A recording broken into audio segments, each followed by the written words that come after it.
I am Antonio Carluccio. Welcome to my kitchen. I am Millie Craves, and welcome to my channel. I show you how to make the real carbonara. Most of the people, they get it wrong, and I will show you why. I've been getting it wrong because I'm not a chef, and I'm also not Italian, but that's going to change today. This is boiling water. From watching hundreds of cooking videos, I feel like salt is going to be the first ingredient, so I'm going to add salt to my room temperature water. And you're going to want it to be salty like the ocean. To which we add, in the ratio of 10 grams per liter of water, salt.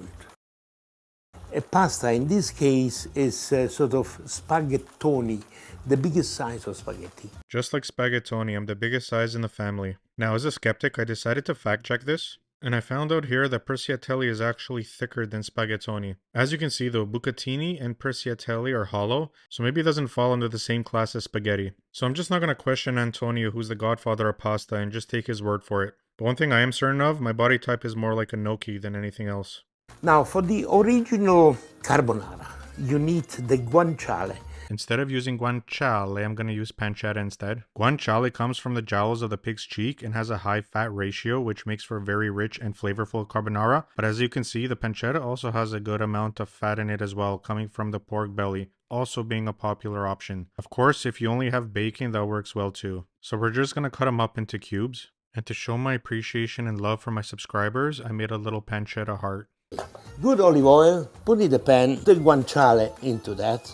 On my cold pan, I'm just going to put in my pancetta. This is probably why I've been doing it wrong the whole time. But for me personally, I think the pancetta will have more than enough fat needed for the sauce. Plus, with my new YouTube cooking career, I gotta watch what I eat a little bit or I'm going to get too chunky. And for 2 people, you take 2 eggs. Since it's just for me, I'm going to use 4 eggs.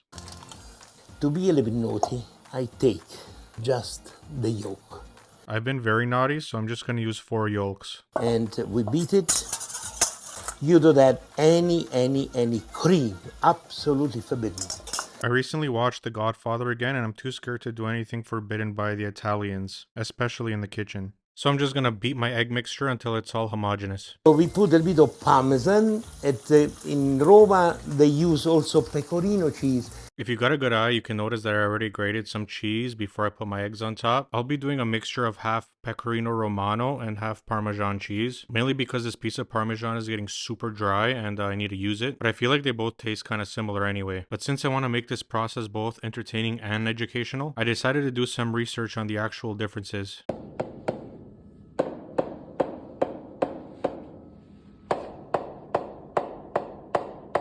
That should probably sum it up, but in a nutshell, Parmesan is aged longer, it is harder, drier, and has more of a nutty, sweet flavor profile, while Pecorino is younger, tends to be softer and creamier, and tastes brighter, grassier, and tangier. Now, here's the bacon that has produced also quite a lot of fat.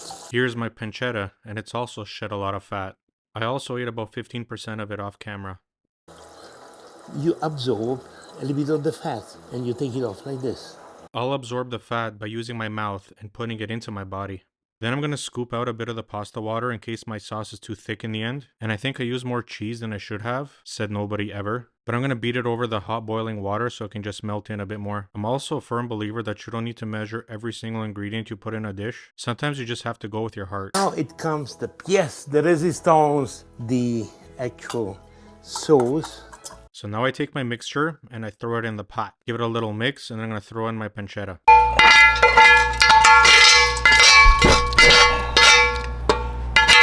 I'm sorry if you can hear me grunting there. I'm really struggling to hold this cast iron pan with one hand. But once the pancetta is in, we're almost at the finish line. We're just going to stir it up a bit more. I feel like I do want it a little bit more creamy, so I'm going to add in some of that pasta water we saved. You should also notice that I removed the pot from the stove. I let it sit like this for about 30 seconds. Honestly, the hardest part of making this dish is simply making sure that the eggs don't scramble when you put in the mixture. Otherwise, as you can see, it's quite easy and quick to make. Parmesan or pecorino, depending what you like. I feel like I added enough Parmesan cheese on camera, so I'll probably add more when it's turned off because I'm a little bit self-conscious. Like this is just fantastic.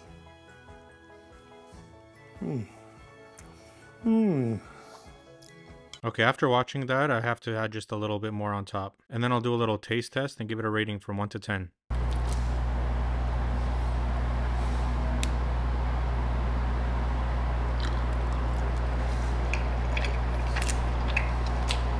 Paesi che non gonna rate this 8 out of 10. The one and only reason being is because the pasta is not made fresh by hand. After going to Italy and tasting the difference between fresh handmade pasta and the pasta that you buy in store, it just doesn't compare. Otherwise, in terms of the flavor, it's extremely rich because of the egg yolks I used instead of the egg whites. The pancetta gives it a nice salty flavor. And I didn't mention it earlier, but the ground pepper just adds that little bit of spice on top. It's truly one of my favorite dishes you can make really quick. And I'm kind of jealous I wasn't born Italian, but I can at least make this dish at home in about 20 minutes, so I can't complain. And just remember, the key to this recipe is making sure that the eggs don't scramble near the end, and that's it. Oh, and it definitely wasn't too much cheese. It's never too much cheese for me, but you can use as much as you want. As always, guys, thank you for watching, and a special thanks to the legend Antonio Carluccio, the godfather of pasta. Alright guys, see you soon.